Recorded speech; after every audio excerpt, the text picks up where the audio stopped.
ਸਤਿ ਸ੍ਰੀ ਅਕਾਲ ਦੋਸਤੋ। ਅੱਜ ਇੱਕ ਨਵਾਂ ਅਧਿਆਇ ਸ਼ੁਰੂ ਕਰਦੇ ਹਾਂ ਜੀ। 10ਵਾਂ ਅਧਿਆਇ ਚੈਪਟਰ 10 ਹਰਸ਼ਵਰਧਨ। 7ਵੀਂ ਸ਼ਤਾਬਦੀ ਹਰਸ਼ਵਰਧਨ।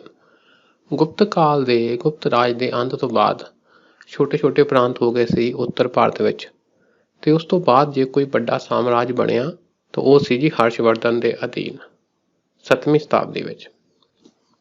ਪੜ੍ਹਦੇ ਹਾਂ ਜੀ।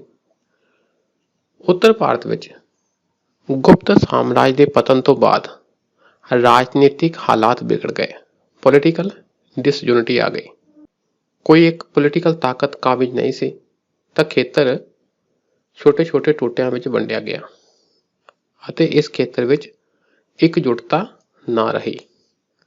7ਵੀਂ ਸਦੀ ਈਸਵੀ ਦੇ ਸ਼ੁਰੂ ਵਿੱਚ ਜਾ ਕੇ ਹੀ ਹਰਸ਼ਵਰਧਨ ਉੱਤਰੀ ਭਾਰਤ ਵਿੱਚ ਇੱਕ ਵੱਡਾ ਰਾਜ ਸਥਾਪਿਤ ਕਰਨ ਵਿੱਚ ਸਫਲ ਹੋਇਆ। ਹਰਸ਼ ਦੇ ਇਤਿਹਾਸ ਅਤੇ ਉਸ ਦੇ ਸਮੇਂ ਦਾ ਪਤਾ ਲਗਾਉਣ ਲਈ ਮੁੱਖ ਸਰੋਤ ਹੈ ਜੀ ਬਾਣਭੱਟ।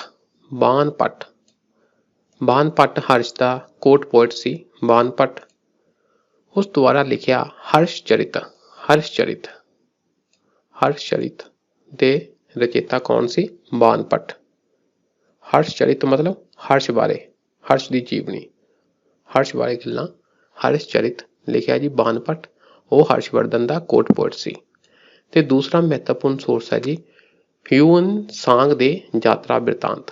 ਹਿਊਨ ਸਾਂਗ ਪਹਿਲਾਂ ਅਸੀਂ ਪੜ੍ਹਿਆ ਫਾਹੀਨ ਆਇਆ ਸੀ ਗੁਪਤ ਸਾਮਰਾਜ ਦੇ ਟਾਈਮ, ਤੇ ਹੁਣ ਹਰਸ਼ਵਰਧਨ ਦੇ ਟਾਈਮ ਤੇ ਆਇਆ ਸੀ ਜੀ ਹਿਊਨ ਸਾਂਗ। ਐਚ ਤੋਂ ਹਿਊਨ ਸਾਂਗ, ਐਚ ਤੋਂ ਹਰਸ਼ਵਰਧਨ। ਠੀਕ ਹੈ ਜੀ। ਬਾਣ ਹਰਸ਼ ਦਾ ਦਰਬਾਰੀ ਕਵੀ ਸੀ। ਹਿਊਨ ਸਾਂਗ ਚੀਨੀ ਯਾਤਰੀ ਸੀ ਜਿਸਨੇ 7ਵੀਂ ਸਦੀ ਈਸਵੀ ਵਿੱਚ ਭਾਰਤ ਦਾ ਦੌਰਾ ਕੀਤਾ ਸੀ। ਹਿਊਨ ਸਾਂਗ ਚੀਨੀ ਯਾਤਰੀ ਸੀ ਤੇ ਬਾਣ ਹਰਸ਼ ਦਾ ਦਰਬਾਰੀ ਕਵੀ ਕੋਰਟ ਪੋਇਟ। ਇਹਨਾਂ ਦੋ ਸਰੋਤਾਂ ਤੋਂ ਇਲਾਵਾ ਹਰਸ਼ ਦੁਆਰਾ ਲਿਖੇ ਨਾਟਕ ਰਤਨਾਵਲੀ, ਨਾਗਨੰਦ ਅਤੇ ਪ੍ਰਿਯਦਰਸ਼ਿਕਾ ਇਹ ਵੀ ਉਪਯੋਗੀ ਜਾਣਕਾਰੀ ਪ੍ਰਦਾਨ ਕਰਦੇ ਹਨ। ਹਰਸ਼ ਨੇ ਖੁਦ ਵੀ ਨਾਟਕ ਲਿਖੇ ਸੀ। ਇਹ ਪ੍ਰਸ਼ਨ ਆ ਜਾਂਦਾ ਜੀ ਅਕਸਰ, ਇਹਨਾਂ ਵਿੱਚੋਂ ਕਿਹੜਾ ਹਰਸ਼ ਦਾ ਨਾਟਕ ਹੈ ਜਾਂ ਕਿਹੜਾ ਹਰਸ਼ ਦਾ ਨਾਟਕ ਨਹੀਂ ਹੈ। ਤਾਂ ਹਰਸ਼ ਦੇ 3 ਨਾਟਕ ਹੈ ਜੀ, ਨਾਮ ਯਾਦ ਰੱਖਣੇ ਆ। ਰਤਨਾਵਲੀ, ਨਾਗਨੰਦ ਅਤੇ ਪ੍ਰਿਯਦਰਸ਼ਿਕਾ। ਰਤਨਾਵਲੀ, ਨਾਗਨੰਦ ਅਤੇ ਪ੍ਰਿਯਦਰਸ਼ਿਕਾ। ਭਾਰਤ ਦੀ ਖੋਜ ਸ਼ਿਆਮ ਬੈਨੇਗਲ ਦੇ ਨਾਟਕ ਵਿੱਚ ਜਦੋਂ ਤੁਸੀਂ ਹਰਸ਼ਵਰਧਨ ਦਾ ਸੀਰੀਅਲ ਦੇਖੋਗੇ ਨਾ ਤਾਂ ਉਹਦੇ ਵਿੱਚ ਨਾਗਨੰਦ ਦਾ ਵੀ ਸੀਨ ਹੈ। ਨਾਗਨੰਦ ਤਾਂ ਇਹ ਨਾਗਨੰਦ ਦੀ ਇੰਪੋਰਟੈਂਸ ਇਹ ਆ ਕਿ ਇਸ ਵਿੱਚ ਪਹਿਲੀ ਵਾਰ ਐਂਡ ਵਿੱਚ ਹੀਰੋ ਮਰਦਾ ਦਿਖਾਇਆ। ਜੇ ਆਪਾਂ ਕਹੀਏ ਕਿ ਭਾਰਤੀ ਸਾਹਿਤ ਵਿੱਚ ਟ੍ਰੈਜਡੀ, ਤਰਾਸਦੀ ਦਾ ਐਂਗਲ ਹਰਸ਼ ਦੇ ਨਾਟਕ ਨਾਗਨੰਦ ਵਿੱਚ ਮਿਲਦਾ ਆ।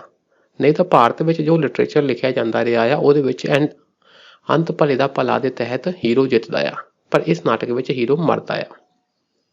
ਠੀਕ, ਇਸ ਤੋਂ ਪਹਿਲਾਂ ਵੀ ਟ੍ਰੈਜਡੀ ਲਿਖੀ ਜਾਂਦੀ ਰਹੀ ਆ ਯੂਨਾਨੀ ਲਿਟਰੇਚਰ ਦੇ ਪ੍ਰਭਾਵ ਹੇਠ, ਪਰ ਸਾਡੇ ਕੋਲ ਜੇ ਇੱਕ ਮੇਨ ਪ੍ਰਮਾਣ ਹੈ ਉਹ ਇਹ ਹੈ ਜੀ ਹਰਸ਼ ਦੁਆਰਾ ਲਿਖਿਆ ਨਾਟਕ ਨਾਗਨੰਦ, ਜਿੱਥੇ ਐਂਡ ਵਿੱਚ ਹੀਰੋ ਮਰ ਜਾਂਦਾ। ਮਧੂਬਨ ਪਲੇਟ ਸ਼ਿਲਾਲੇਖ ਅਤੇ ਸੋਨਪਤ ਸ਼ਿਲਾਲੇਖ ਇਹ ਵੀ ਹਰਸ਼ ਦੇ ਕਾਲਕ੍ਰਮ ਨੂੰ ਜਾਣਨ ਲਈ ਸਹਾਇਕ ਹਨ। ਸ਼ਿਲਾਲੇਖ ਇਨਸਕ੍ਰਿਪਸ਼ਨ ਹਾਰਡ ਸਰਫੇਸ ਤੇ ਲਿਖੇ ਉਕਰੇ ਹੋਏ ਅੱਖਰ, ਪੱਥਰ ਵਗੈਰਾ ਤੇ ਉਕਰੇ ਹੋਏ ਅੱਖਰ। ਬਾਂਸਖੇੜਾ ਸ਼ਿਲਾਲੇਖ ਵੀ ਹਰਸ਼ ਦੇ ਦਸਤਖਤ ਦਰਸਾਉਂਦਾ ਹੈ। ਉਸ ਤੇ ਕੀ ਆ? ਹਰਸ਼ ਦੇ ਦਸਤਖਤ ਹਨ। ਬਾਂਸਖੇੜਾ ਸ਼ਿਲਾਲੇਖ ਵਿੱਚ ਹਰਸ਼ ਦੇ ਸਿਗਨੇਚਰ ਆ। ਠੀਕ ਹੈ ਜੀ। ਤੁਸੀਂ ਹੁਣ ਜੇ ਦੇਖਣਾ ਹੋਵੇ ਤਾਂ ਉਸ ਦੇ ਟਾਈਮ ਦਾ ਮੇਨ ਸਰੋਤ ਕੀ ਆ? ਬਾਣਭੱਟ ਦੁਆਰਾ ਹਰਸ਼ਚਰਿਤਾ, ਹਿਊਨ ਸਾਂਗ ਦਾ ਯਾਤਰਾ ਬਿਰਤਾਂਤ, ਹਰਸ਼ ਦੇ ਲਿਖੇ ਨਾਟਕ ਤੇ ਸ਼ਿਲਾਲੇਖ। ਇਹ ਹੈ ਜੀ ਉਸ ਦੇ ਸਮੇਂ ਦਾ ਹਾਲ ਦੱਸਣ ਵਾਲੇ ਪ੍ਰਮੁੱਖ ਸਰੋਤ। ਹੁਣ ਗੱਲ ਕਰਦੇ ਹਾਂ ਜੀ ਹਰਸ਼ ਦੀ ਸ਼ੁਰੂਆਤੀ ਜ਼ਿੰਦਗੀ। ਹਰਸ਼ ਦੇ ਪਰਿਵਾਰ ਦਾ ਮੋਢੀ ਪੁਸ਼ਯਭੂਤੀ ਸੀ। ਕੀ ਹਰਸ਼ ਆਪਣੇ ਪਰਿਵਾਰ ਦਾ ਮੋਢੀ ਸੀ? ਨਹੀਂ, ਪੁਸ਼ਯਭੂਤੀ ਕੋਈ ਹੋਰ ਬੰਦਾ ਸੀ ਜੋ ਇਹਨਾਂ ਦਾ ਸੰਸਥਾਪਕ ਸੀ, ਮੇਨ ਬੰਦਾ ਸੀ ਇਹਨਾਂ ਦੇ ਪਰਿਵਾਰ ਦਾ। ਪੁਸ਼ਯਭੂਤੀ ਗੁਪਤਾਂ ਦੇ ਜਾਗੀਰਦਾਰ ਸਨ। ਇਹ ਗੱਲ ਹੈ ਜੀ ਹਿਸਟਰੀ ਵਿੱਚ। ਹੁਣ ਹਿਸਟਰੀ ਇਸ ਤਰ੍ਹਾਂ ਹੀ ਚੱਲਦੀ ਹੈ, ਜਾਂ ਤਾਂ ਉਹਨਾਂ ਦੇ ਦਰਬਾਰ ਦਾ ਹੀ ਕੋਈ ਸੈਨਾਪਤੀ ਜਾਂ ਕੋਈ ਹੋਰ ਬੰਦਾ ਰਾਜਾ ਬਣ ਜਾਂਦਾ ਆ ਰਾਜੇ ਨੂੰ ਮਾਰ ਕੇ, ਜਾਂ ਇਹਨਾਂ ਦਾ ਹੀ ਕੋਈ ਜਾਗੀਰਦਾਰ ਜਾਂ ਇਹਨਾਂ ਦੇ ਹੀ ਏਰੀਏ ਵਿੱਚੋਂ ਕੋਈ ਹੋਰ ਗਰੁੱਪ ਉੱਠਦਾ ਆ, ਬਗਾਵਤ ਕਰਦਾ ਆ ਤੇ ਮੇਨ ਗੱਦੀ ਤੇ ਬੈਠ ਜਾਂਦਾ ਆ। ਤੇ ਪੁਸ਼ੇਵਿਤੀ ਗੁਪਤਾ ਦੇ ਜਾਗੀਰਦਾਰ ਸਨ। ਹੂਣਾਂ ਦੇ ਹਮਲਿਆਂ ਤੋਂ ਬਾਅਦ ਉਹ ਆਜ਼ਾਦ ਹੋ ਗਏ। ਜਦੋਂ ਹੂਣ ਨੇ ਹਮਲੇ ਕੀਤੇ, ਗੁਪਤ ਅੰਪਾਇਰ ਕਮਜ਼ੋਰ ਪੈ ਗਿਆ ਤੇ ਸਮਾਂ ਪਾ ਕੇ ਜਿਹੜੇ ਆਹ ਜਾਗੀਰਦਾਰ ਸੀ ਪੁਸ਼ਯਭੂਤੀ ਵਗੈਰਾ, ਇਹ ਕੀ ਆ, ਇਹਨਾਂ ਨੇ ਆਪਣੀ ਇੰਡੀਪੈਂਡੈਂਸ ਘੋਸ਼ਿਤ ਕਰਤੀ। ਇਹ ਸੈਂਟਰਲ ਗਵਰਨਮੈਂਟ ਤੋਂ ਅਲੱਗ ਹੋ ਗਏ। ਪੁਸ਼ਯਭੂਤੀ ਵੰਸ਼ ਦਾ ਪਹਿਲਾ ਮਹੱਤਵਪੂਰਨ ਰਾਜਾ ਪ੍ਰਭਾਕਰਵਰਧਨ ਸੀ। ਪਹਿਲਾ ਇੰਪੋਰਟੈਂਟ ਰਾਜਾ ਕਿਹੜਾ ਸੀ? ਪ੍ਰਭਾਕਰਵਰਧਨ। ਠੀਕ ਹੈ ਜੀ। ਹੁਣ ਇੱਕ ਸਟੋਰੀ ਚੱਲਣੀ ਆ, ਬੜੀ ਇੰਟਰਸਟਿੰਗ ਸਟੋਰੀ, ਤੇ ਦੇਖਣ ਨੂੰ ਲੱਗਣਾ ਵੀ ਸੱਚੀ ਖਰੀ ਸਟੋਰੀ ਆ ਖਰੇ, ਪਰ ਅਸਲ ਵਿੱਚ ਇਸ ਤਰ੍ਹਾਂ ਹੋਇਆ ਸੀ। ਉਸ ਦੀ ਰਾਜਧਾਨੀ ਦਿੱਲੀ ਦੇ ਉੱਤਰ ਵਿੱਚ ਥਾਨੇਸ਼ਵਰ ਸੀ। ਦਿੱਲੀ ਤੋਂ ਉੱਤਰ ਵੱਲ ਨੂੰ ਜਾਈਏ, ਕੁਰੂਕਸ਼ੇਤਰ ਲਾਗੇ ਥਾਨੇਸ਼ਵਰ ਸੀ।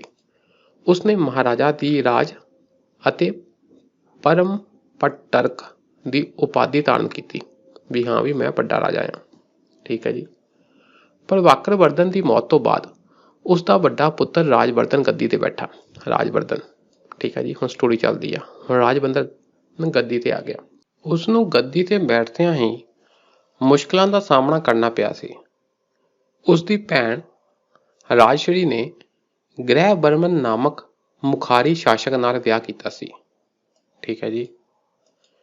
ਮਾਲਵੇ ਦੇ ਸ਼ਾਸਕ ਦੇਵਗੁਪਤ ਨੇ ਬੰਗਾਲ ਦੇ ਸ਼ਾਸਕ ਸੰਸਕਾ ਨਾਲ ਲੀਗ ਵਿੱਚ ਮਤਲਬ ਮਿਲ ਕੇ ਗ੍ਰਹਿ ਬਰਮਨ ਨੂੰ ਮਾਰਿਆ ਸੀ। ਆਹ ਇੰਟਰਸਟਿੰਗ ਗੱਲ ਹੋਈ ਵੀ ਮਾਲਵੇ ਦੇ ਸ਼ਾਸਕ ਨੇ ਬੰਗਾਲ ਦੇ ਸ਼ਾਸਕ ਨਾਲ ਮਿਲ ਕੇ ਉਸ ਦੇ ਭੈਣ ਦੇ ਪਤੀ ਨੂੰ ਮਾਰ ਦਿੱਤਾ। ਕਿਹਦੀ ਭੈਣ ਦੇ? ਰਾਜਵਰਧਨ ਦੀ। ਰਾਜਵਰਧਨ ਹਰਸ਼ਵਰਧਨ ਦਾ ਭਰਾ ਸੀ, ਵੱਡਾ ਭਰਾ ਸੀ। ਇਹ ਖਬਰ ਸੁਣਦੇ ਹੀ ਰਾਜਵਰਧਨ ਨੇ ਮਾਲਵੇ ਦੇ ਰਾਜੇ ਦੇ ਵਿਰੁੱਧ ਕੂਚ ਕੀਤਾ।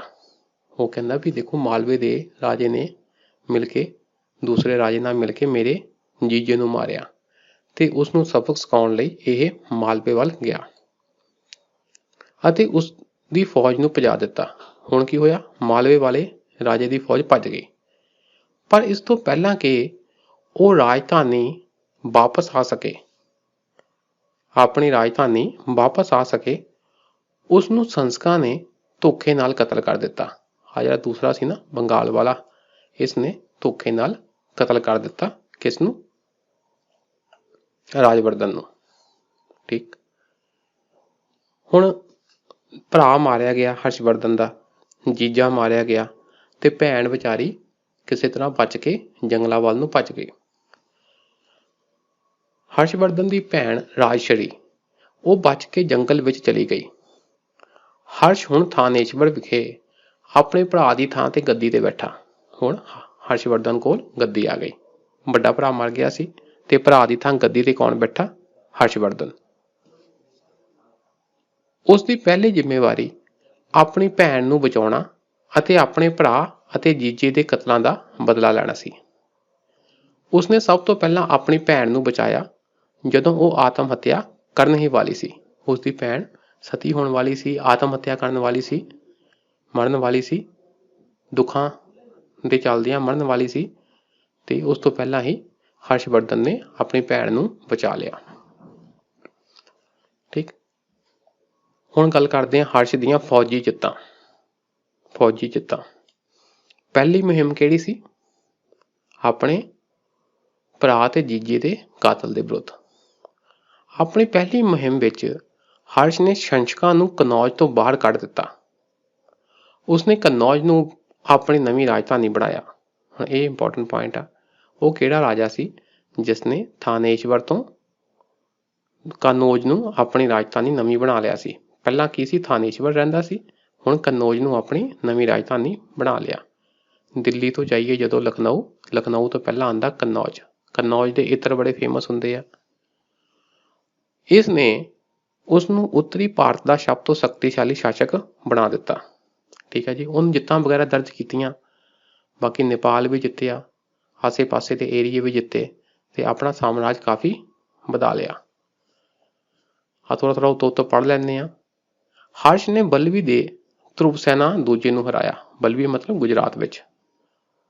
ਹਰਸ਼ ਦੀ ਸਭ ਤੋਂ ਮਹੱਤਵਪੂਰਨ ਫੌਜੀ ਮੁਹਿੰਮ ਪੱਛਮੀ ਚਾਲੁਕਿਆ ਸ਼ਾਸਕ ਪੁਲਕੇਸਿਨ II ਵਿਰੁੱਧ ਸੀ। ਆਹ ਇੰਟਰਸਟਿੰਗ ਪੁਆਇੰਟ ਆ। ਜਿਹੜਾ ਵੈਸਟਰਨ ਚਾਲੁਕਿਆ ਸੀ ਨਾ, ਚਾਲੁਕਿਆ ਦੇ ਵੀ ਦੋ ਭਾਗ ਸੀ, ਉਹਨਾਂ ਵਿੱਚ ਇੱਕ ਸੀ ਵੈਸਟਰਨ ਚਾਲੁਕਿਆ, ਪੱਛਮੀ ਚਾਲੁਕਿਆ, ਤੇ ਇਹ ਚਾਲੁਕਿਆ ਦਾ ਸ਼ਾਸਕ ਸੀ ਪੁਲਕੇਸਿਨ II। ਪੁਲਕੇਸਿਨ II। ਹੁਣ ਹਰਸ਼ਵਰਧਨ ਨੇ ਕੋਸ਼ਿਸ਼ ਕੀਤੀ ਕਿ ਦੱਖਣ ਵੱਲ ਨੂੰ ਮੈਂ ਆਪਣਾ ਰਾਜ ਵਧਾਵਾਂ, ਪਰ ਉੱਥੇ ਕੀ ਸੀਗਾ, ਪੁਲਕੇਸਿਨ II ਦਾ ਰਾਜ ਸੀ, ਤੇ ਪੁਲਕੇਸਿਨ II ਦੇ ਵਿਰੁੱਧ ਜਿਹੜੀ ਲੜਾਈ ਹੋਈ ਸੀ ਨਾ, ਉਸ ਵਿੱਚ ਹਰਸ਼ਵਰਧਨ ਹਾਰ ਗਿਆ ਸੀ ਤੇ ਹਰਸ਼ਵਰਧਨ ਅੱਗੇ ਨਹੀਂ ਵਧ ਪਾਇਆ ਸੀ। ਹਿਊਨ ਸਾਂਗ ਦੇ ਬਿਰਤਾਂਤ ਅਤੇ ਪੁਲਕੇਸਿਨ II ਦੇ ਸ਼ਿਲਾਲੇਖ ਇਸ ਮੁਹਿੰਮ ਦਾ ਵੇਰਵਾ ਪ੍ਰਦਾਨ ਕਰਦੇ ਹਨ। ਚਾਈਨੀਜ਼ ਯਾਤਰੀ ਹਿਊਨ ਸਾਂਗ ਤੇ ਪੁਲਕੇਸਿਨ II, ਇਸ ਦੇ ਸ਼ਿਲਾਲੇਖਾਂ ਤੇ ਇਹ ਗੱਲਾਂ ਲਿਖੀਆਂ ਆ ਕਿ ਹਰਸ਼ਵਰਧਨ ਇੱਥੇ ਤੱਕ ਆਇਆ ਪਰ ਅੱਗੇ ਨਹੀਂ ਵਧ ਪਾਇਆ, ਉਸਨੂੰ ਪੁਲਕੇਸਿਨ II ਨੇ ਹਰਾ ਦਿੱਤਾ ਸੀ। ਨਰਮਦਾ ਨਦੀ ਦੇ ਦੱਖਣ ਵੱਲ ਆਪਣਾ ਰਾਜ ਵਧਾਉਣ ਦੀ ਲਾਲਸਾ ਨਾਲ ਹਰਸ਼ ਨੇ ਚਾਲੁਕਿਆ ਸ਼ਾਸਕ ਦੇ ਵਿਰੁੱਧ ਮਾਰਚ ਕੀਤਾ। ਹਰਸ਼ ਚਾਹੁੰਦਾ ਸੀ ਕਿ ਮੈਂ ਦੱਖਣ ਵੱਲ ਹੋਰ ਆਪਣਾ ਰਾਜ ਵਧਾਵਾਂ, ਤੇ ਰਾਹ ਵਿੱਚ ਕੌਣ ਸੀ, ਉੱਥੇ ਕਿਹਨਾਂ ਦਾ ਰਾਜ ਸੀ, ਚਾਲੁਕਿਆ। ਚਲੋ ਜੀ, ਚਾਲੁਕਿਆ ਦੇ ਖਿਲਾਫ ਅਸੀਂ ਜੰਗ ਲੜਦੇ ਹਾਂ। ਪਰ ਪੁਲਕੇਸਿਨ II ਦੇ ਆਈਹੋਲ ਸ਼ਿਲਾਲੇਖ, ਆਈਹੋਲ ਕਿੱਥੇ ਆ, ਕਰਨਾਟਕ, ਇੱਥੇ ਜਿਹੜਾ ਸ਼ਿਲਾਲੇਖ ਮਿਲਿਆ ਉਸ ਵਿੱਚ ਪੁਲਕੇਸਿਨ ਦੁਆਰਾ ਹਰਸ਼ ਦੀ ਹਾਰ ਦਾ ਜ਼ਿਕਰ ਕੀਤਾ ਗਿਆ ਹੈ। ਹਰਸ਼ ਹਾਰ ਗਿਆ, ਜਿਸ ਨੇ ਇਸ ਪ੍ਰਾਪਤੀ ਤੋਂ ਬਾਅਦ ਪਰਮੇਸ਼ਵਰ ਦਾ ਖਿਤਾਬ ਧਾਰਨ ਕੀਤਾ, ਤੇ ਉਸਨੇ ਪੁਲਕੇਸਿਨ II ਦਾ ਨਾਮ ਪਰਮੇਸ਼ਵਰ ਹੋ ਗਿਆ। ਉਸਨੇ ਪਰਮੇਸ਼ਵਰ ਨਾਮਕ ਖਿਤਾਬ ਧਾਰਨ ਕੀਤਾ। ਕਿਉਂ? ਕਿਉਂਕਿ ਉਸਨੇ ਬਹੁਤ ਵੱਡੇ ਰਾਜੇ ਹਰਸ਼ ਨੂੰ ਹਰਾ ਦਿੱਤਾ ਸੀ। ਇਹ ਪ੍ਰਸ਼ਨ ਆ ਸਕਦਾ ਕਿ ਉਹ ਕਿਹੜਾ ਦੱਖਣ ਦਾ ਚਾਲੁਕਿਆਂ ਦਾ ਰਾਜਾ ਸੀ ਜਿਸਨੇ ਹਰਸ਼ਵਰਧਨ ਦੀ ਦੱਖਣ ਦੀ ਮੁਹਿੰਮ ਨੂੰ ਰੋਕ ਦਿੱਤਾ ਸੀ। ਉਹ ਸੀ ਜੀ ਪੁਲਕੇਸਿਨ II। ਇਹ ਗੱਲਾਂ ਕਿੱਥੇ ਲਿਖੀਆਂ, ਆਈਹੋਲ ਸ਼ਿਲਾਲੇਖ। ਇਹ ਕਿੱਥੇ ਆ, ਆਈਹੋਲ, ਕਰਨਾਟਕ ਵਿੱਚ। ਅੱਗੇ ਦੇਖਦੇ ਹਾਂ ਜੀ। ਹਿਊਨ ਸਾਂਗ ਦੇ ਬਿਰਤਾਂਤ ਵੀ ਪੁਲਕੇਸਿਨ ਦੀ ਜਿੱਤ ਦੀ ਪੁਸ਼ਟੀ ਕਰਦੇ ਹਨ। ਹੁਣ ਅਸੀਂ ਕਹਿ ਸਕਦੇ ਹਾਂ ਕਿ ਪੁਲਕੇਸਿਨ ਨੇ ਆਪਣੇ ਆਪ ਨੂੰ ਜੇਤੂ ਲਿਖਤਾ ਹੋਊਗਾ ਆਪਣੀ ਕਿਸੇ ਸ਼ਿਲਾਲੇਖ ਤੇ, ਪਰ ਨਹੀਂ। ਹਿਊ ਸਾਂਗ ਚਾਈਨੀਜ਼ ਯਾਤਰੀ, ਉਸਨੇ ਵੀ ਇਹ ਗੱਲ ਕਹੀ ਕਿ ਪੁਲਕੇਸਿਨ II ਜਿੱਤ ਗਿਆ ਸੀ। ਹਰਸ਼ ਨੇ ਸਿੰਧ ਦੇ ਸ਼ਾਸਕ ਦੇ ਵਿਰੁੱਧ ਇੱਕ ਹੋਰ ਮੁਹਿੰਮ ਦੀ ਅਗਵਾਈ ਕੀਤੀ, ਜੋ ਇੱਕ ਸੁਤੰਤਰ ਰਾਜ ਸੀ। ਸਿੰਧ ਦੇ ਖਿਲਾਫ ਲੜਨ ਗਿਆ ਹਰਸ਼, ਪਰ ਕੌਣ ਜਿੱਤਿਆ ਕੌਣ ਹਾਰਿਆ ਇਸ ਬਾਰੇ ਪੁਖਤਾ ਸਬੂਤ ਨਹੀਂ ਆ, ਪਰ ਇਹ ਸ਼ੱਕ ਹੈ ਕਿ ਉਸ ਦੀ ਸਿੰਧ ਮੁਹਿੰਮ ਸਫਲ ਰਹੀ ਸੀ। ਇਸ ਉੱਤੇ ਸ਼ੱਕ ਆ ਹਲੇ। ਨੇਪਾਲ ਨੇ ਹਰਸ਼ ਦੀ ਸਰਦਾਰੀ ਨੂੰ ਸਵੀਕਾਰ ਕਰ ਲਿਆ ਸੀ। ਹਰਸ਼ ਨੇ ਨੇਪਾਲ ਤੇ ਵੀ ਆਪਣਾ ਅਧਿਕਾਰ ਜਮਾ ਲਿਆ। ਹਰਸ਼ ਨੇ ਕਸ਼ਮੀਰ ਉੱਤੇ ਆਪਣਾ ਨਿਯੰਤਰਣ ਸਥਾਪਿਤ ਕੀਤਾ ਅਤੇ ਇਸ ਦੇ ਸ਼ਾਸਕ ਨੇ ਉਸਨੂੰ ਸ਼ਰਧਾਂਜਲੀ ਭੇਜੀ। ਕਸ਼ਮੀਰ ਦਾ ਰਾਜਾ ਵੀ ਹਰਸ਼ ਅੱਗੇ ਝੁਕ ਗਿਆ। ਉਸਨੇ ਆਸਾਮ ਦੇ ਸ਼ਾਸਕ ਭਾਸਕਰ ਵਰਮਨ ਨਾਲ ਵੀ ਚੰਗੇ ਸੰਬੰਧ ਬਣਾਏ ਰੱਖੇ। ਅਸਮ ਦੇ ਰਾਜੇ ਨਾਲ ਵੀ ਸੰਬੰਧ ਠੀਕ ਸੀ। ਕਹਿੰਦਾ ਮਤਲਬ ਕਿ ਹਰਸ਼ ਦਾ ਜਿਹੜਾ ਸੀ ਪ੍ਰਭਾਵ ਬਹੁਤ ਦੂਰ ਦੂਰ ਤੱਕ ਫੈਲ ਗਿਆ। ਕਈ ਰਾਜਿਆਂ ਨੇ ਇਸ ਦੀ ਅਧੀਨਤਾ ਮੰਨ ਲਈ। ਹਰਸ਼ ਦੀ ਆਖਰੀ ਫੌਜੀ ਮੁਹਿੰਮ ਉੜੀਸਾ ਵਿੱਚ ਕਲਿੰਗਾ ਰਾਜ ਦੇ ਵਿਰੁੱਧ ਸੀ ਅਤੇ ਇਹ ਸਫਲ ਰਹੀ ਸੀ। ਠੀਕ ਹੈ ਜੀ। ਇਸ ਤਰ੍ਹਾਂ ਹਰਸ਼ ਨੇ ਪੂਰੇ ਉੱਤਰ ਭਾਰਤ ਉੱਤੇ ਆਪਣੀ ਪਕੜ ਬਣਾ ਲਈ। ਪੂਰੇ ਉੱਤਰ ਭਾਰਤ ਉੱਤੇ ਇਹ ਰਾਜ ਕਰਨ ਲੱਗ ਗਿਆ। ਇਸ ਵਿੱਚ ਆਧੁਨਿਕ ਰਾਜਸਥਾਨ, ਪੰਜਾਬ, ਉੱਤਰ ਪ੍ਰਦੇਸ਼, ਬਿਹਾਰ ਅਤੇ ਉੜੀਸਾ ਖੇਤਰ ਉਸਦੇ ਕੰਟਰੋਲ ਹੇਠ ਸਨ, ਸਿੱਧੇ ਕੰਟਰੋਲ ਹੇਠ ਸਨ। ਪਰ ਉਸਦੇ ਪ੍ਰਭਾਵ ਦਾ ਘੇਰਾ ਬਹੁਤ ਜ਼ਿਆਦਾ ਵਿਆਪਕ ਸੀ। ਭਾਵੇਂ ਆਹ ਏਰੀਏ ਉਸਦੇ ਸਿੱਧੇ ਕੰਟਰੋਲ ਵਿੱਚ ਸਨ, ਪਰ ਉਹਦਾ ਇਨਫਲੂਐਂਸ ਇਸ ਤੋਂ ਵੀ ਜ਼ਿਆਦਾ ਸੀ, ਪ੍ਰਭਾਵ ਇਸ ਤੋਂ ਵੀ ਜ਼ਿਆਦਾ ਸੀ। ਉਹਦੇ ਇਨਫਲੂਐਂਸ ਤੇ ਇਸ ਤੋਂ ਵੀ ਜ਼ਿਆਦਾ ਏਰੀਆ ਆਉਂਦਾ ਸੀ। ਆਹ ਏਰੀਏ ਤਾਂ ਸਿੱਧੇ ਉਹਦੇ ਕੰਟਰੋਲ 'ਚ ਸੀ, ਪਰ ਉਸਦਾ ਪ੍ਰਭਾਵ ਬਹੁਤ ਜ਼ਿਆਦਾ ਸੀ। ਹੋਰ ਏਰੀਏ ਤੇ ਵੀ ਫੈਲਿਆ ਹੋਇਆ ਸੀ। ਦੂਜੇ ਸ਼ਾਸਕ ਵੀ ਉਸਦੇ ਅਧੀਨ ਸਨ। ਕਸ਼ਮੀਰ, ਸਿੰਧ, ਬਲਵੀ ਗੁਜਰਾਤ ਵਿੱਚ ਅਤੇ ਕਾਮਰੂਪ ਅਸਮ ਵਿੱਚ ਵਰਗੇ ਪੈਰੀਫਿਰਲ ਹੁੰਦਾ ਜੀ ਕੰਢੀ ਏਰੀਏ, ਕੰਢੀ ਰਾਜਾਂ ਨੇ ਉਸਦੀ ਪ੍ਰਭੂ ਸੱਤਾ ਨੂੰ ਸਵੀਕਾਰ ਕੀਤਾ ਸੀ। ਇਹ ਵੀ ਉਸਦੀ ਪ੍ਰਭੂ ਸੱਤਾ ਨੂੰ ਮੰਨਦੇ ਸਨ। ਮਤਲਬ ਇਸ ਦਾ ਸਾਮਰਾਜ ਕਾਫੀ ਵੱਡਾ ਸੀ। ਠੀਕ, ਆਹ ਫੋਟੋ ਦੇਖ ਲਓ ਜੀ। ਠੀਕ ਹੈ ਜੀ। ਆਹ 7ਵੀਂ ਸਦੀ ਦਾ ਹਰਸ਼ਵਰਧਨ ਦਾ ਰਾਜ ਸੀ। ਇੰਨਾ ਸਾਰਾ ਉਹਦੇ ਏਰੀਏ ਦੇ ਅੰਤਰਗਤ ਆਉਂਦਾ ਸੀ। ਹਰਸ਼ ਅਤੇ ਬੁੱਧ ਧਰਮ। ਹਰਸ਼ ਤੇ ਬੁੱਧ ਧਰਮ ਦੀ ਗੱਲ ਕਰੀਏ, ਦੇਖੋ ਜਿਹੜੇ ਗੁਪਤਾ ਸੀ ਉਹ ਕੀ ਸੀ, ਬ੍ਰਾਹਮਣਿਜ਼ਮ ਨੂੰ ਪ੍ਰਮੋਟ ਕਰਦੇ ਸੀ। ਹੁਣ ਕੀ ਆ, ਹਰਸ਼ਵਰਧਨ ਆਇਆ, ਇਸਨੇ ਬੁੱਧ ਧਰਮ ਦੀ ਸਰਪ੍ਰਸਤੀ ਕੀਤੀ। ਆਪਣੇ ਸ਼ੁਰੂਆਤੀ ਜੀਵਨ ਵਿੱਚ ਹਰਸ਼ ਇੱਕ ਸ਼ਿਵ ਭਗਤ ਸੀ, ਸ਼ਿਵਾਇਟ ਸੀ, ਸ਼ਿਵ ਭਗਤ ਸੀ। ਪਰ ਬਾਅਦ ਵਿੱਚ ਉਹ ਇੱਕ ਪੱਕਾ ਹੀਨਯਾਨ ਬੋਧੀ ਬਣ ਗਿਆ। ਆਰਡੈਂਟ ਹੀਨਯਾਨ, ਪੱਕਾ ਹੀਨਯਾਨ ਬੋਧੀ ਬਣ ਗਿਆ। ਹਿਊਨ ਸਾਂਗ ਨੇ ਉਸ ਨੂੰ ਮਹਾਯਾਨ ਬੁੱਧ ਵਿੱਚ ਤਬਦੀਲ ਕਰ ਦਿੱਤਾ। ਹਿਊਨ ਸਾਂਗ ਦੇ ਪ੍ਰਭਾਵ ਸਦਕਾ ਉਹ ਮਹਾਯਾਨ ਬੁੱਧ ਵਿੱਚ ਕਨਵਰਟ ਹੋ ਗਿਆ। ਇਹ ਪ੍ਰਸ਼ਨ ਆ ਸਕਦਾ ਵੀ ਉਹ ਕਿਹੜਾ ਬਾਦਸ਼ਾਹ ਸੀ ਜੋ ਪਹਿਲਾਂ ਸ਼ਿਵਾ ਦਾ ਭਗਤ ਸੀ, ਫਿਰ ਹੀਨਯਾਨ ਬੋਧੀ ਬਣ ਗਿਆ ਤੇ ਫਿਰ ਮਹਾਯਾਨ ਬੋਧੀ ਬਣ ਗਿਆ। ਉਹ ਸੀ ਜੀ ਹਰਸ਼ਵਰਧਨ। ਹਰਸ਼ ਨੇ ਆਪਣੇ ਰਾਜ ਵਿੱਚ ਜਾਨਵਰਾਂ ਨੂੰ ਭੋਜਨ ਦੇ ਰੂਪ ਵਿੱਚ ਵਰਤੋਂ ਤੇ ਪਾਬੰਦੀ ਲਗਾ ਦਿੱਤੀ ਅਤੇ ਕਿਸੇ ਵੀ ਜੀਵ ਨੂੰ ਮਾਰਨ ਵਾਲਿਆਂ ਨੂੰ ਸਜ਼ਾ ਦਿੱਤੀ ਵੀ ਜਾਨਵਰਾਂ ਨੂੰ ਭੋਜਨ ਦੇ ਰੂਪ ਵਿੱਚ ਨਹੀਂ ਖਾਣਾ, ਤਾਂ ਜੋ ਜੀਵ ਹੱਤਿਆ ਕਰਦਾ ਆ ਉਸ ਨੂੰ ਸਜ਼ਾ ਦਿੱਤੀ ਜਾਂਦੀ ਸੀ। ਠੀਕ, ਉਸਨੇ ਹਜ਼ਾਰਾਂ ਸਤੂਪ ਬਣਾਏ ਅਤੇ ਆਪਣੇ ਸਾਰੇ ਰਾਜ ਵਿੱਚ ਯਾਤਰੀਆਂ ਦੇ ਲਈ ਆਰਾਮ ਗ੍ਰਹਿਾਂ ਦੀ ਸਥਾਪਨਾ ਕੀਤੀ, ਜਿੱਥੇ ਯਾਤਰੀ ਆਰਾਮ ਕਰ ਸਕਦੇ ਸਨ। ਧਰਮਸ਼ਾਲਾ ਵਗੈਰਾ, ਸਰਾਂ ਵਗੈਰਾ, ਸਰਾਂ ਕਹੋ, ਸਰਾਂ ਜ਼ਿਆਦਾ ਢੁਕਵਾਂ ਸ਼ਬਦ ਆ। ਉਸਨੇ ਬੋਧੀਆਂ ਦੇ ਪਵਿੱਤਰ ਸਥਾਨਾਂ ਤੇ ਮੱਠ ਵੀ ਬਣਾਏ। ਮੱਠ, ਧਾਰਮਿਕ ਸਥਾਨਾਂ ਨੂੰ ਮੱਠ ਕਹਿੰਦੇ ਸੀ। ਬੋਧੀ ਮੱਠ, ਬੋਧ ਮੱਠ। 5 ਸਾਲਾਂ ਵਿੱਚ ਇੱਕ ਵਾਰ ਉਹ ਸਾਰੇ ਧਰਮਾਂ ਦੇ ਨੁਮਾਇੰਦਿਆਂ ਦਾ ਇੱਕ ਇਕੱਠ ਬੁਲਾਉਂਦਾ ਸੀ ਅਤੇ ਉਹਨਾਂ ਨੂੰ ਮਹਿੰਗੇ ਤੋਹਫਿਆਂ ਨਾਲ ਸਨਮਾਨਿਤ ਕਰਦਾ ਸੀ। ਬੇਸਿਕਲੀ ਉਹ ਧਾਰਮਿਕ ਲੀਡਰ ਸੀ ਨਾ, ਜਿਹੜੇ ਧਾਰਮਿਕ ਲੀਡਰ ਸੀ ਉਹਨਾਂ ਨੂੰ ਬੁਲਾਉਂਦਾ ਸੀ, ਵਿਚਾਰ ਚਰਚਾ ਕਰਵਾਉਂਦਾ ਸੀ, ਤਾਂ ਉਸ ਤੋਂ ਬਾਅਦ ਇਹਨਾਂ ਲੀਡਰਸ ਨੂੰ, ਨੁਮਾਇੰਦਿਆਂ ਨੂੰ ਤੋਹਫੇ ਵਗੈਰਾ ਦਿੰਦਾ ਸੀ, ਅਸੈਂਬਲੀਆਂ ਕਰਵਾਉਂਦਾ ਸੀ। ਉਹ ਬੋਧੀ ਸਿਧਾਂਤਾਂ ਤੇ ਚਰਚਾ ਅਤੇ ਜਾਂਚ ਕਰਨ ਲਈ ਅਕਸਰ ਬੋਧੀ ਭਿਕਸ਼ੂਆਂ ਨੂੰ ਇਕੱਠੇ ਕਰਦਾ ਸੀ। ਬੋਧੀ ਭਿਕਸ਼ੂ ਇਕੱਠੇ ਹੋਵੋ ਤੇ ਉਹ ਕੀ ਕਰਦੇ ਸੀ, ਡਿਬੇਟ ਡਿਸਕਸ਼ਨ ਕਰਦੇ ਸੀ, ਵਿਚਾਰ ਚਰਚਾ ਕਰਦੇ ਸੀ ਤੇ ਬੋਧੀ ਸਿਧਾਂਤਾਂ ਤੇ ਚਰਚਾ ਕਰਦੇ ਸੀ। ਤਾਂ ਫਿਰ ਜੋ ਉਹਦੇ ਆਪਣੇ ਸ਼ੰਕੇ ਹੁੰਦੇ ਸੀ ਉਹ ਵੀ ਉਹ ਦੂਰ ਕਰਦਾ ਸੀ, ਉਹਨਾਂ ਨੂੰ ਪੁੱਛ ਕੇ। ਠੀਕ, ਜਾਂਚ ਕਰਦਾ ਸੀ ਵੀ ਤੁਹਾਡੇ ਕੀ ਸਿਧਾਂਤ ਆ। ਅੱਗੇ ਆ ਜੀ ਕਨੌਜ ਦਾ ਇਕੱਠ। ਆਪਾਂ ਦੇਖਿਆ ਕਿ ਧਾਰਮਿਕ ਮਾਮਲਿਆਂ ਤੇ ਡਿਸਕਸ਼ਨ ਕਰਨ ਲਈ ਉਹ ਅਸੈਂਬਲੀਆਂ ਬੁਲਾਉਂਦਾ ਸੀ, ਕੌਂਸਲ ਬੁਲਾਉਂਦਾ ਸੀ, ਸਭਾ ਬੁਲਾਉਂਦਾ ਸੀ। ਤੇ ਇੱਕ ਹੋਇਆ ਸੀ, ਬਹੁਤ ਵੱਡਾ ਇਕੱਠ ਹੋਇਆ ਸੀ ਕਨੌਜ ਵਿੱਚ। ਕਨੌਜ ਦਾ ਇਕੱਠ ਕੀ ਹੋਇਆ ਸੀ ਜੀ ਇੱਥੇ? ਹਰਸ਼ ਨੇ ਆਪਣੇ ਸ਼ਾਸਨ ਦੇ ਅੰਤ ਵਿੱਚ ਚੀਨੀ ਸ਼ਰਧਾਲੂ ਹਿਊਨ ਸਾਂਗ ਦਾ ਸਨਮਾਨ ਕਰਨ ਲਈ ਕਨੌਜ ਵਿਖੇ ਇੱਕ ਧਾਰਮਿਕ ਸਭਾ ਦਾ ਆਯੋਜਨ ਕੀਤਾ। ਠੀਕ ਹੈ ਜੀ। ਮੇਨ ਏਮ ਕੀ ਸੀ ਕਿ ਆ ਜਿਹੜਾ ਯਾਤਰੀ ਆਇਆ ਆ ਚਾਈਨੀਜ਼ ਸ਼ਰਧਾਲੂ ਹਿਊਨ ਸਾਂਗ, ਉਹਦਾ ਸਨਮਾਨ ਕਰੀਏ। ਉਸਨੇ ਸਾਰੇ ਧਾਰਮਿਕ ਸੰਪਰਦਾਵਾਂ ਦੇ ਨੁਮਾਇੰਦਿਆਂ ਨੂੰ ਸੱਦਾ ਦਿੱਤਾ। ਇਹ ਵੀ ਗੱਲ ਆ ਜੀ, ਇਹ ਜਿਹੜੀ ਅਸੈਂਬਲੀ ਹੁੰਦੀ ਸੀ ਇੱਥੇ ਸਿਰਫ ਇੱਕ ਧਰਮ ਦੇ ਬੰਦਿਆਂ ਨੂੰ ਨਹੀਂ ਬੁਲਾਇਆ ਜਾਂਦਾ ਸੀ, ਸਾਰੇ ਧਰਮਾਂ ਦੇ ਬੰਦਿਆਂ ਨੂੰ ਬੁਲਾਇਆ ਜਾਂਦਾ ਸੀ। ਸੰਪਰਦਾਵਾਂ ਦੇ, ਧਾਰਮਿਕ ਸੰਪਰਦਾਵਾਂ ਦੇ ਨੁਮਾਇੰਦਿਆਂ ਨੂੰ ਬੁਲਾਇਆ ਜਾਂਦਾ ਸੀ। ਇਸ ਕਨੌਜ ਅਸੈਂਬਲੀ ਵਿੱਚ 20 ਰਾਜਿਆਂ ਨੇ, ਦੇਖੋ ਨਾ, ਕਨੌਜ ਦਾ ਇਕੱਠ, ਕਨੌਜ ਅਸੈਂਬਲੀ ਵਿੱਚ 20 ਰਾਜਿਆਂ ਨੇ, ਨਾਲੰਦਾ ਯੂਨੀਵਰਸਿਟੀ ਦੇ 1000 ਵਿਦਵਾਨਾਂ ਨੇ, 3000 ਹੀਨਯਾਨਵਾਦੀ ਅਤੇ ਮਹਾਯਾਨਵਾਦੀ ਬੋਧੀਆਂ ਨੇ ਅਤੇ 3000 ਬ੍ਰਾਹਮਣ ਅਤੇ ਜੈਨਾਂ ਨੇ ਸ਼ਿਰਕਤ ਕੀਤੀ। ਦੇਖੋ, ਰਾਜੇ ਵੀ ਆਏ, ਯੂਨੀਵਰਸਿਟੀਆਂ ਦੇ ਵਿਦਵਾਨ ਆਏ, ਪ੍ਰੋਫੈਸਰ ਵਗੈਰਾ, ਬੋਧੀ ਆਏ, ਜਿਨ੍ਹਾਂ ਵਿੱਚ ਹੀਨਯਾਨ ਮਹਾਯਾਨ ਦੋਨੋਂ ਸੰਪਰਦਾਵਾਂ ਦੇ ਲੋਕ ਸਨ, ਬ੍ਰਾਹਮਣ ਵੀ ਆਏ ਤੇ ਜੈਨ ਵੀ ਆਏ। ਸਭਾ 23 ਦਿਨ ਲਗਾਤਾਰ ਚੱਲੀ। 23 ਦਿਨ ਲਗਾਤਾਰ ਪੂਰੀ ਇਹਨਾਂ ਦੀ ਅਸੈਂਬਲੀ ਚੱਲਦੀ ਰਹੀ, ਗੱਲਾਂ ਬਾਤਾਂ ਹੁੰਦੀਆਂ ਰਹੀਆਂ।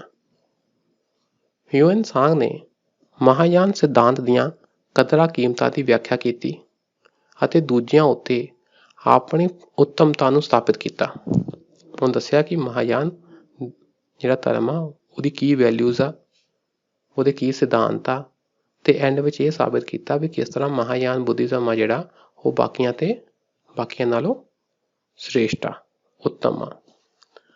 ਹਾਲਾਂਕਿ ਹਿੰਸਾ ਭੜਕ ਗਈ ਅਤੇ ਅੱਗਜਨੀ ਦੀਆਂ ਕਾਰਵਾਈਆਂ ਹੋਈਆਂ।